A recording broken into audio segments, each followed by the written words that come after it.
শুক্রবারের দিনেই হচ্ছে কাজ একটু বেশি থাকে, কিন্তু সকালবেলা মাসালা বেটা এসেই সারাদিনের কাজগুলো আমার আজকে এলোমেলো করে দিল। হ্যালো ভিউয়ার্স, আসসালামু আলাইকুম। রাতে চিন্তা করে রেখেছিলাম যে হালকা পাতলা রান্না করেই সকালটা আজকে সেরে নেব, কিন্তু মাসালা বেটা এসে দেখা যায় সবগুলো কাজ আমার এলোমেলো করে দিল।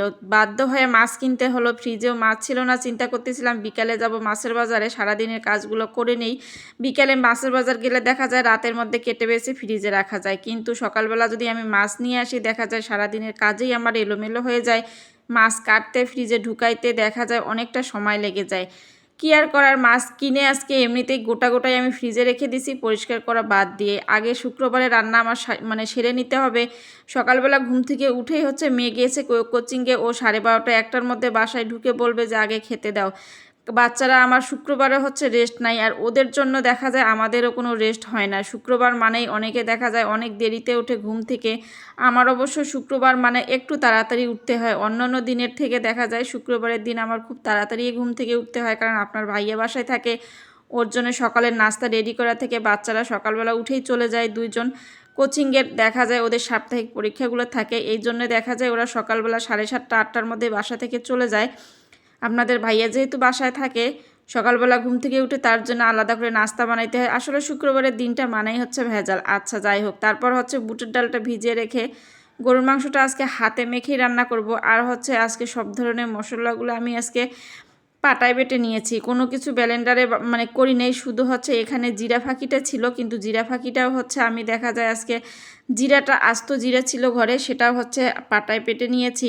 আমার কাছে মাঝে মাঝে না একটু যদি মশলার টেস্ট অন্যরকম হয়, তরকারিটা খেতেও দেখা যায় ভালো হয়। যেদিন একদিন হাতের মধ্যে সময় থাকে সেদিন আমি সব মশলাগুলো পাটায় বেটেই রান্না করার চেষ্টা করি, আর হাতে যখন সময় থাকে না সেদিন গুঁড়া মশলা দিয়ে চালিয়ে যাই। কি করব, এক এক দিন এক একভাবে যখন কাজের চাপ পড়ে, আসলে সেই দিন সেভাবেই দিনটাকে পার করতে হয়। আচ্ছা, মাংসটা প্রেশার কুকারে সিটি দিয়ে নিয়ে তার পাশের চুলায় হচ্ছে কষাইতে দিয়ে তারপর এখানে এই যে বুটগুলো ভালো করে কষাবো। সব ধরনের মশলা দিয়ে দিচ্ছি। এখানে হচ্ছে কাঁচামরিচ দিয়ে আজকে আমি বুট রান্না করব, কারণ কি সবসময় শুকনো মরিচ দিয়ে খেতে আমার কাছে কেন জানি ভালোই লাগে না। আর ছোট ছেলে বলেছিল যে মা আজকে হচ্ছে হোটেলের স্টাইলে বুটটা রান্না করবো, আমি যেন কোচিং থেকে এসে যেন আমি পরোটাটা দিয়ে খেতে পারি। এই কারণে হচ্ছে ওর কারণেই কাঁচামরিচ দিয়ে বিশেষ করে রান্না করা। আচ্ছা, মাংসটা কষিয়ে একটু বেশিরভাগ মাংসটাই হচ্ছে আমি উঠিয়ে নিব। এখানে দেখা যায় কি কষিয়ে কষানো মাংস আমার ছেলে মেয়ে দুজনেই খেতে অনেক পছন্দ করে, এই জন্য ওদের জন্য আবার দেখা যায় পরোটা দিয়ে খাবে।